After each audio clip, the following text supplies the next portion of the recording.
which is why we're gonna be talking about the 5 loves language.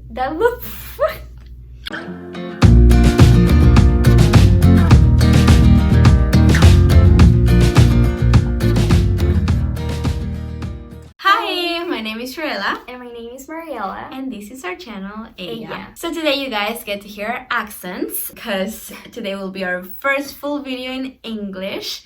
Last week we had a very special guest who got us started in this relationship series. Thank you very much for helping us. Thank you. And actually, speaking of our accents, that kind of relates to the topic we'll be talking about today because we'll be talking about languages. And I'm not talking about Spanish or English. I'm talking about another type of language. We'll be talking about the 5 love languages. Yeah, so 6 years ago, Fifi and I moved to the States, and it was really hard because we didn't speak any English at all. It was hard to connect with people. It was hard to communicate with people.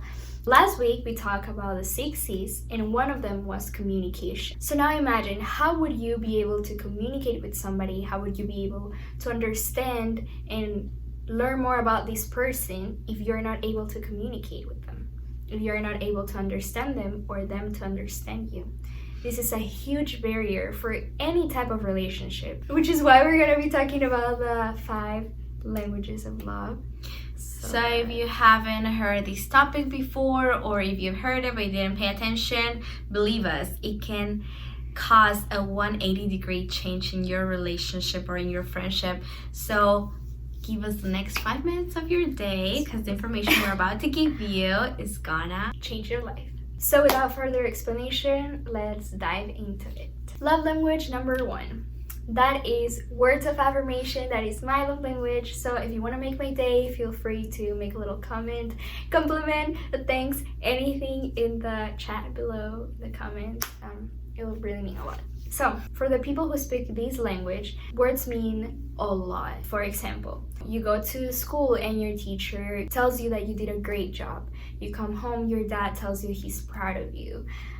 You wake up to a message from your boyfriend saying, "Hello, beautiful, hope you're having a great day." These little things can mean a lot for people that speak this love language. And just like it can make their day, it can also ruin it by a lack of these or, negative words. Love language number 2. This is my love language, quality time. So for people whose love language is quality time, it's very, very important to connect in a deep level, to spend time with each other. But I don't mean just hang out.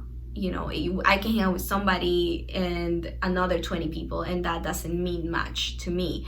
For people with this love language, it's important to have that one-on-one time, that time without distractions. So if I come home after a long day and I want to share something with my spouse, it's very important for me, whose love language is quality time, that he can put away all the distractions, he can silence his phone, etc., and just give me his full attention. That really fills up my love tank. Love language number 3. This is acts of service. So for these people, actions speak louder than words. A person whose love language is acts of service will show their love for you by, cleaning your room, making food for you, taking care of you when you're sick. And this is also how they receive love, how they feel loved. Love language number 4, that's gifts. And when we say, or when we hear the word gift, we automatically think of material things.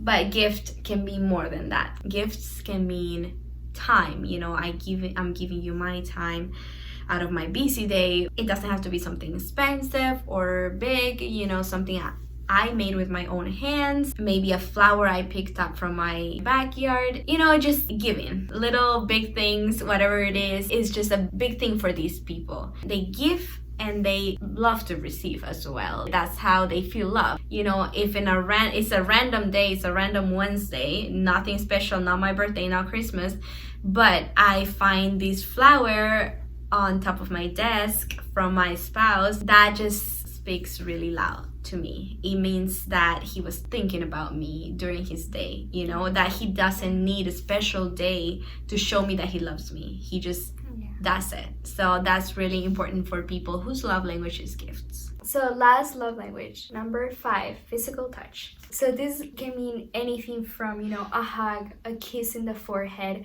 holding hands. These things are very important and speak very loudly to the person. Now, maybe you're already identifying with one of these love languages we've mentioned, but if not, it's totally fine. We're gonna leave down here in the description below a link so you can go ahead and take an online quiz for free and just figure out which one it might be your love language. Sometimes you can have 2 at the same level, and all of us have all 5, just some of them speak louder than others. Why is it important to know your love language and the one of your significant other? Well, for this, we're gonna use a little analogy. What does a car need to run? Gasoline. Right, gas. So if a car doesn't have gas, it will not function. Well, the same thing happens in a relationship. We all have what we call, or what the author of this book calls, a love tank, an emotional tank.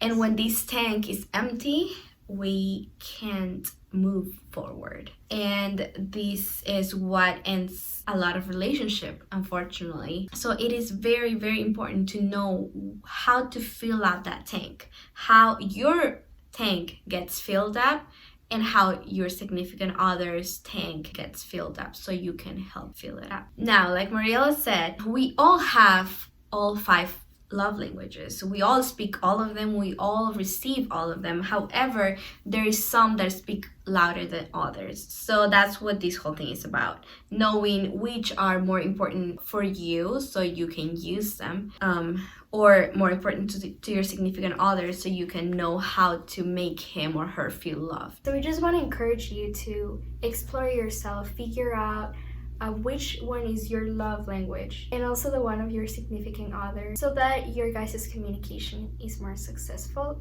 and, for instance, your relationship. A lot of times we want to receive first so we can give. But believe me, this is the longer route. Give first. Get out of your comfort zone, put your pride aside, and speak your significant other's love language. And you'll see how the benefits will be many. He will start giving in return, and that will just be a cycle. Put this principle not only in your romantic relationships, put it in family. All of them. Yeah, family relationships, friendships, any kind of relationship.